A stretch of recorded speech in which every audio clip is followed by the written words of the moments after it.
Assalamu alaikum. You're watching Views and News, and I'm Faisal Rehman live from our Islamabad studios. Today we'll be talking about this let me call this a US blame game against Pakistan. Now around 22 members of the Senate, perhaps mostly they are all Republicans. They have in fact set up an inquiry to determine that what was the role of Pakistan since 2001 October. That was the time when the Afghan invasion took place and the Americans, they attacked Afghanistan. And it's almost been 20 years now. We have seen the US withdrawal also, and the kind of haste which we have seen, the kind of hurry which we witnessed, that is right in front of you. And what happened after that is again something which people are still keeping an eye on. The most interesting part is that it was a very humiliating US withdrawal from Afghanistan, and Pakistan has been made a scapegoat once more. The blame game is again on Pakistan. Three primarily affairs are there. One is about the role of Pakistan during the war on terror as an ally of the United States and NATO. Number two, the role of Pakistan perhaps after the US withdrawal and during that time period. Third is about, once again they have asked to determine the kind of role Pakistan could have played in Panjshir Valley or against the Northern Alliance. And that was the time when the DGISI also visited Afghanistan, and they made sure that stability should be there. We have always said that stable Afghanistan means not only stable Pakistan, but the entire region. This is exactly what the outlook is all about. But now, if you look at the tweets by Shireen Mazari, our Federal Minister for Human Rights, she has very straightforwardly said that this is a US failure and the failure of its allies. Pakistan has got nothing to do with it. They should not blame Pakistan for it, number one. And secondly, when you talk about the kind of sacrifices that Pakistan has given in the form of 80,000 people who lost their lives, around $160 billion plus that we lost as far as economy is concerned. You talk about the law and order situation that was one of the major reasons in our decline, whether you talk about economy or otherwise, that was due to that particular factor. And so, I mean, there's a long list. There is so much what we have witnessed. But one thing is for sure, when we say that we have always told the world that this is what is going on, Afghanistan needs a political solution. There is no military solution, and this is what we have been saying for the last 20 years. And unfortunately, at the end of the day, it was the American administration that started off the dialogue process with the Taliban in Doha, and then onwards it went on, and then certain negotiations took place, and eventually the withdrawal date was given, and not even a single bullet was fired by the Afghan Taliban, and they just walked over. And at the end of the day, they control the entire Afghanistan. And now they are talking about again putting sanctions on the Taliban, putting sanctions on perhaps Pakistan and the allies. It could be China as the next adversary of the Americans, which has already become the adversary. If you remember, whoever took charge, they would always call Russia and China as the US adversaries. Now, before I introduce you to our panelists, our production team has prepared a report. Let's watch that, and then we'll continue our discussion. The victor of the Cold War, the champion of making the world a traditionally and non-traditionally secure entity while playing the role of the hegemon, remained engaged in various strategic blunders in the post-Cold War era in the curtain of securitizing the world. Among these strategic blunders, Afghanistan proved to be the nail-in-coffin for the United States' powerful stature in the international arena. The Kabul fall proved to be a decisive factor in the cementing the core position of Pakistan in the political arena of the South Asia, which was a blow to the India and United States strategic partnership in South Asia. Pakistan's assertiveness regarding multilaterally uplifting Afghanistan and making it a prosperous and constructive regional entity is undoubtedly being noticed in the international arena. United States' apprehensiveness regarding Pakistan's growing strategic importance in the Eurasian Dreamers is now leading the hegemon to galvanize its Cold War mentality. This was evident in the recent blame game propagation against Pakistan by the United States. The recent bill in this flaming realm was proposed by the 22 United States lawmakers from the Republican Party, in which it was demanded that the sanctions must be imposed on the Taliban and persons assisting the Taliban in Afghanistan. In this bill, Pakistan was singled out in the section calling for the report on entities providing support for the Taliban. The blame game of the United States is a mere covering of humiliation of the chaotic exit from Afghanistan and the failure of their own trained and equipped 300,000 plus Afghanistan security forces. This bill was rebuked by Human Rights Minister Shiri Mazari, and she said that it is a time for those powers who were present in Afghanistan to look into their failures instead of target Pakistan, which paid a heavy price in terms of lives lost, social and economic costs. Now, to talk about this very important issue, we have with us on my right is Dr. Riffat Hussain Senior Analyst, Writer, Columnist. Thank you so much, sir, for your time. And we also have with us Mr. Claudio Celani, an expert on international relations, joining us from Frankfurt, Germany. Pleasure to have you, sir. Thank you so much for your time. And we'll also be talking to Hasan Abdullah Saab. He's a correspondent of TRT World based in Kabul at the moment, and he'll be joining us on the telephone. But sir, if you allow me, sir, let me start off from the gentleman in Frankfurt, Mr. Claudio. Now, Claudio, you must have heard what was said in the report and earlier during my introduction.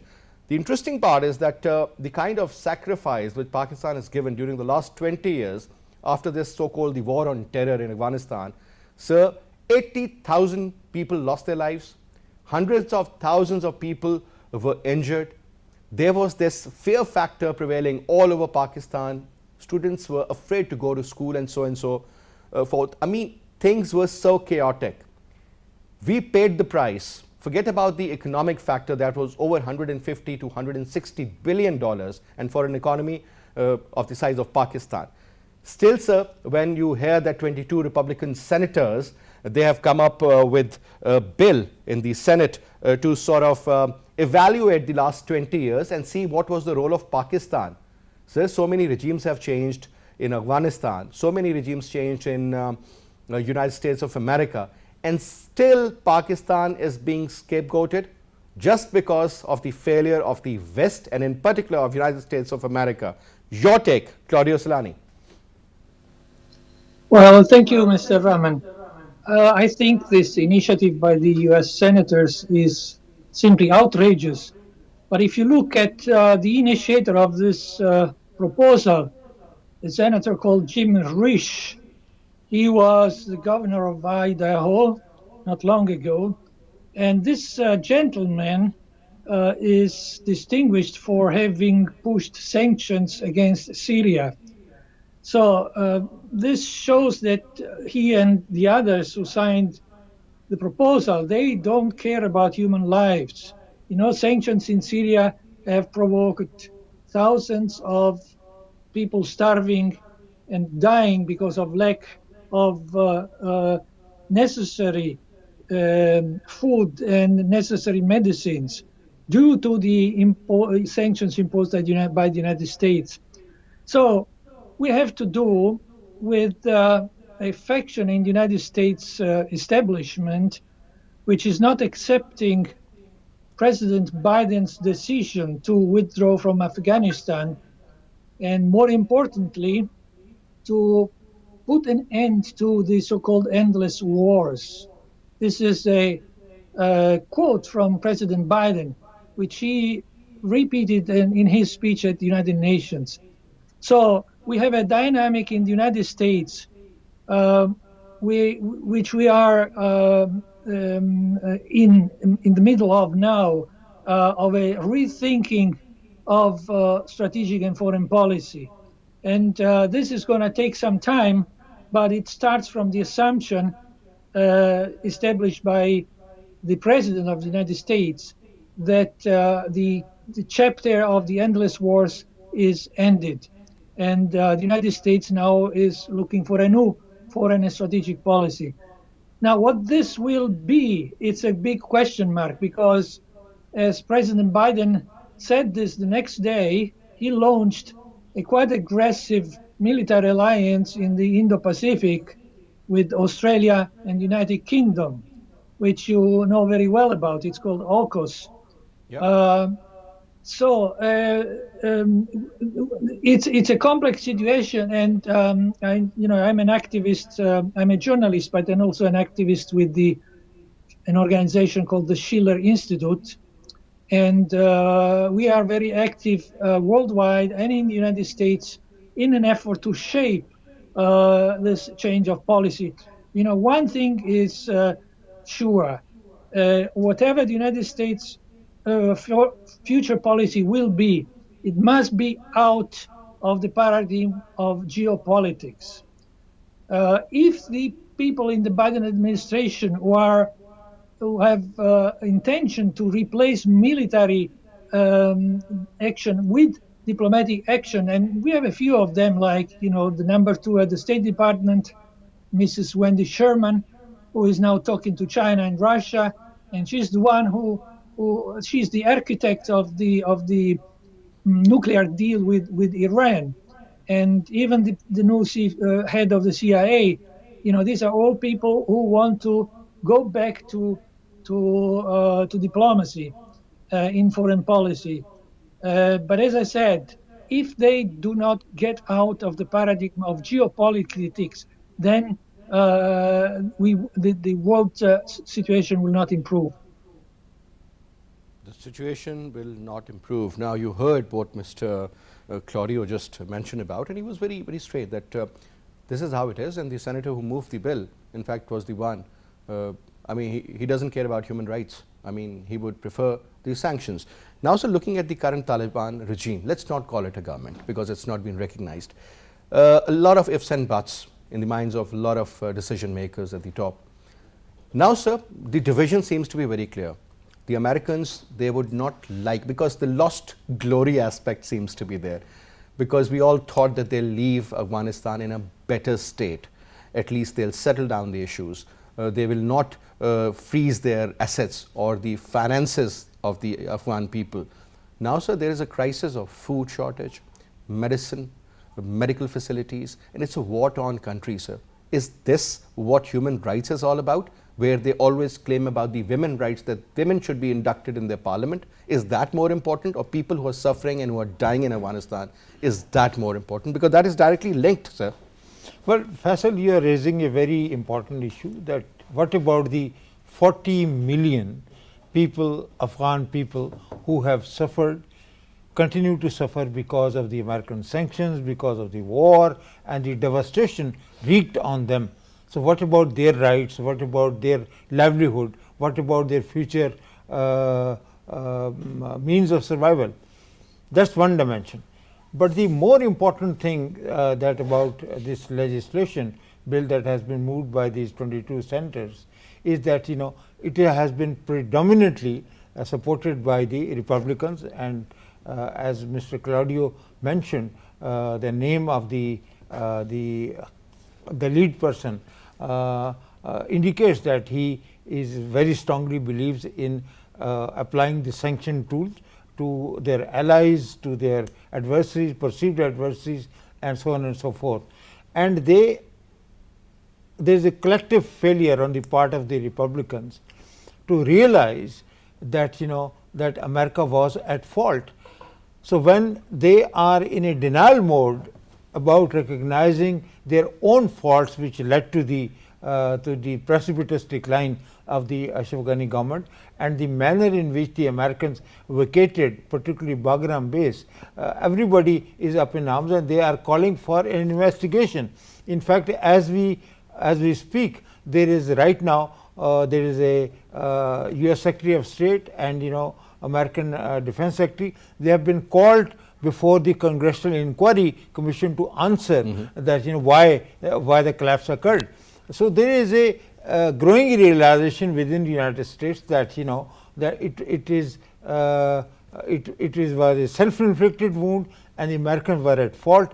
But these congressmen, these people who are ideologues, and they are opponents of Joe Biden's, they are playing politics with it, and for that reason alone, I think there are other reasons, but that reason alone, to me explains that why this bill has been introduced. And they in this bill they have suggested that a task force should be set up and which should submit its preliminary report within if the legislation gets passed within first 120 days, in which they would like to, amongst other state and non-state actors, including the role of Pakistan, should be discussed. Now, Faisal, the very interesting is the wording that they want to examine Pakistan's role from 2001 onwards up till only 2020, which means that after the Trump administration signed the Doha deal, so that is out of the bounds. That should be the most important factor. That's the most important factor,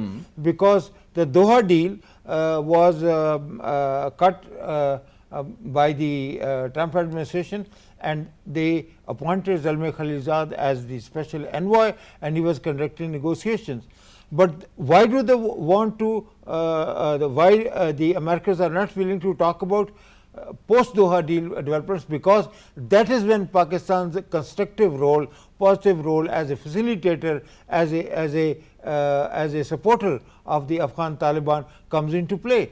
So, and from 2001 to 2020, there is a tremendous evidence of American not willing to talk to the Taliban when Taliban actually wanted to be part of the negotiations. So the Taliban were dying to have negotiation with them, but Americans continue to rebuff that. So what about that failure? I mean, that is very important. But another factor is when the Taliban were considered as an adversary of the Americans or the NATO, perhaps, I mean, when they recognized them as a legitimate power, that's how the negotiations started. And perhaps Pakistan played a very important role, but the Americans, they were willing and they were pushing Pakistan to get the deal done. When we did it, again we were sidelined, and whatever happened is right in front of you. Now the problem seems to be for those countries who had in fact injected some sort of money in, perhaps talking about India now, and they really do understand that the Taliban regime is going to be, I won't use the word hostile, but not in favor of the Indians, because the dirty role of the Indians have been exposed. But let me take this same point to our friend Hasan Abdullah Saab, who is in Kabul. Hasan, assalamu alaikum. Walaikum assalam. Hasan, thank you so much for talking to PTV World and especially taking out your very precious time. First of all, sir, let me put this very straight question. What is the situation like in Kabul at the moment? What is so important about the perception regarding Pakistan and regarding the Taliban and the support that Pakistan always had for the Taliban? I mean, it is pretty obvious. How do people react to that? How do people see that? Your take, Hasan? Well, as far as the situation is concerned, I mean, if you're talking especially in the context of how Pakistan is viewed here, I think the honest answer is that there's a fairly negative perception about Pakistan here in Afghanistan, especially to visit the north of the country or as you move towards the west of the country, and more specifically in the urban centers. I think there is this perception based on perhaps a host of factors, including historical factors, including the sort of propaganda we've seen over the last 20 years, where the fear of the administrations and its corruption has sort of been covered by creating a scapegoat, a boogeyman. So I think there is quite intense sort of hatred in some circles, really, and to the extent that a lot of the fake news that was spread, for example, the fake news about Pakistani fighter jets providing air support to Taliban in Panjshir and so forth, despite the fact that it was refuted, there were people quite clearly who seemed insistent on believing in that. And I've had discussions with people, and they've tried to cite that. I've pointed out that that's not, that's fake news, and they've said, yeah, but doesn't matter. That's the sort of argument. So I think there's a very strange state of mind that does exist here. Perhaps some food for thought for Pakistan as well. What about the role of media out there, sir? Do they also support the same ideology, or do they reflect what the truth is all about? No, I think this sort of hateful narrative has been spread over the last 2 decades at least, it's quite clear. For example, many of the perceptions about Pakistan are simply not based on reality. And if you want to have a discussion, even with people who perhaps understand policy issues better, a lot of the times there is sort of racist approach. So, for example, just to give you a very real example that we've encountered recently, there were some people on the Afghan social media who had been questioning why Pakistani journalists were in Afghanistan to start off with. That's the sort of line many people are coming up with. And if you want to question or question their logic, and if you ask them and they say, oh well, because the Pakistani journalists are going to be supporting the Taliban, and if you say that, well, if you're going by that logic, then would you argue that journalists from NATO countries would support the American position and so forth and so on? And there is this clear contradiction. Unless you're supporting the position of some people, the society is so polarized that it's going to oppose you. And a lot of the times, there's this very, there's no mixing, no sort of, the racism is just too blatant in many cases. And I think if you just analyze the social media, it's pretty obvious. Not just I'm not talking about just some troll accounts, I'm talking about even verified accounts, people who are known media personalities in Afghanistan. All right. Coming back to you, Mr. Claudio, now, one thing is for sure that the overall image of Pakistan or the Pakistanis or our establishment or our military or our governments, that is pretty interesting, because the way things were manipulated out there in Afghanistan and the way the perception was created through the Indian media, and they had a very, very important role to undermine, number one, and to basically tell this youth living in Afghanistan, the educated youth I'm talking about, especially the one in the urban areas, to build up this narrative against Pakistan. And I would say the Indians have been successfully able to do that, number one. And secondly, sir, if there is this situation like, which let's call it a civil war like situation, if there is hunger, if there is a problem, if there's scarcity of food, clean drinking water, medical facilities, you name it, it could lead to anything, sir. At the end of the day, this is going to be the most chaotic stage. Do you think, sir, the Afghan Taliban, no matter what they do, how helpful they may become, but at the end of the day, if there are sanctions on them, there is no money available, perhaps certain big powers really want them to, in fact, negotiate on the terms and conditions set by the Western world, sir? Well, I fully agree with you. This is a real danger. I mean, answering your first question on India, I would see this in the context of the role played by the media all over the places globally. I mean, I can imagine that what we see here as a total uniformity, one single line coming from established media and fake news all over the places. That's what you see coming from India. I would place this in context because it's a fact that global media, especially British media, let's mention Reuters, for example, which is just an appendix of the British Foreign Office, and the other NATO countries, they are spreading disinformation, including a scenario in which chaos in Afghanistan will produce a collapse of the Taliban government. So I mentioned Reuters and I say British because they are playing a very special role, and you know what British Empire means because you got 3 of them in 1947, right?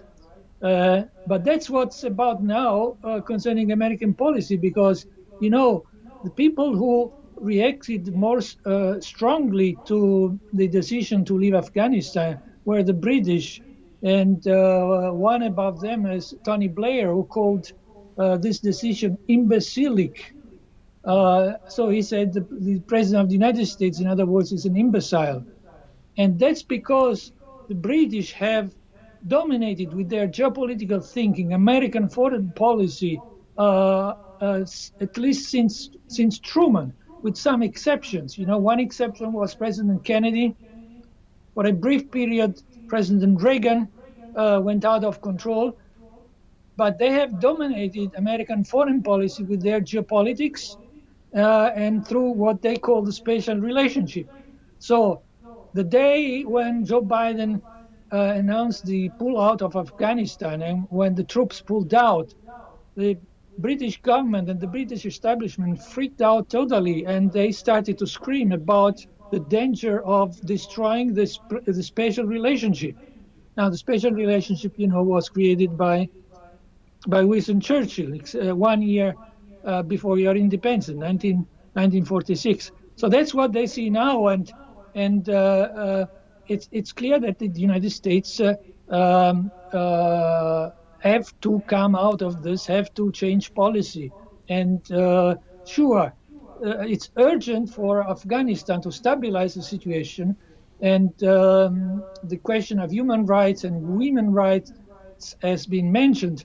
Now tell me, the people who scream about women's rights and then impose sanctions or freeze Afghanistan assets so that Afghanistan is suffering because they cannot import food, and there are 300,000 people who are threatened by the coming winter, you know, to starve, to die of starvation. This is what the Norwegian responsible for human rights said yesterday in a statement. So of course this could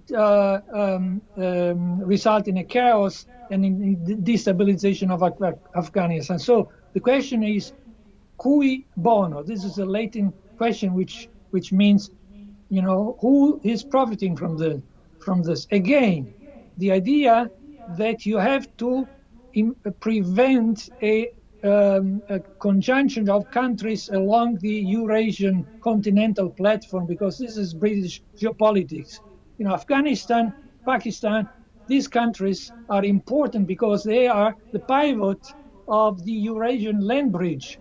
And geopolitics, British geopolitics says that who controls the Eurasian continent controls the world. So all efforts of geopolitics in this moment of Britain and partly the United States is to prevent such a development on the Eurasian continent. And that's why they are destabilizing it. And their target, of course, is China.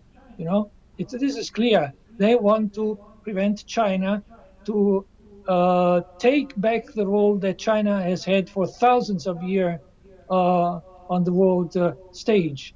And this is a very dangerous thing because they might want to do this avoiding a war, like Biden said, and I think he believes this, and I think he wants this genuinely. But we might slide into a war through a build-up of political provocations and military build-up. So this is very dangerous. All right.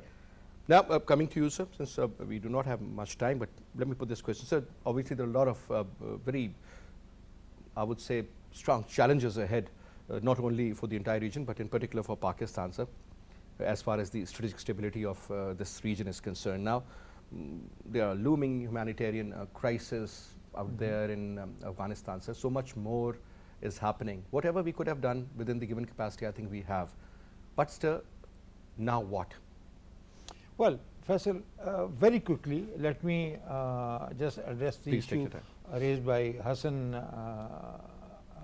Saab with regard to the presence of Pakistani journalists in Afghanistan, and that is being used as a propaganda tool against Pakistan because they are saying that Pakistani journalists have more access.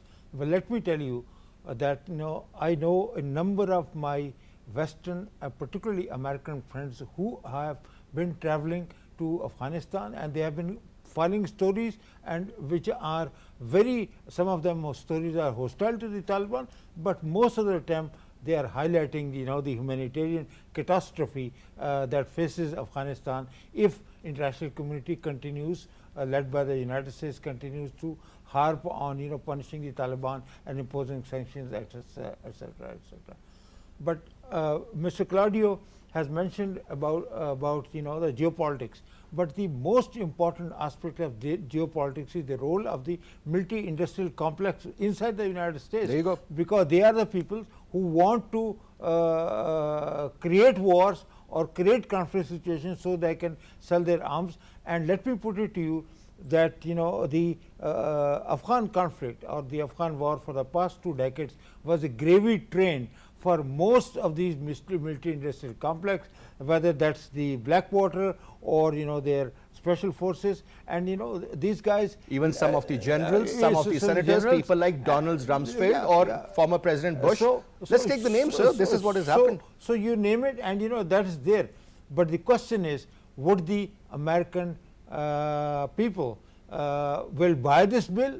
I think that the chances of this bill being converted into a legislation are minimal, because there is a very little support for the continuation of this. Is this bill a proper legitimate threat to Pakistan? Well, it could pose a threat if they can convert it into a new legislation, which means that Pakistan will face secondary sanctions if it comes, if there are more sanctions. So presented by the Republicans during the government of the Democrats, and the President of United States of America hasn't had a word with our Prime Minister so far. What does it say? No, but Faisal, you must remember that congressional politics has its own dynamic. This is not the bill which is being supported by the American government, or so far there is very little evidence, and the purpose of this bill is to embarrass. Isn't it in alignment with their ideology? Well, I wouldn't go that far. But it's but Pakistan is well within its rights to launch a protest, and we should tell the Americans very clearly that these are red lines. Whether you want to play ball with us, but if you want to push us to the wall further, then there will be consequences, and your efforts and our efforts.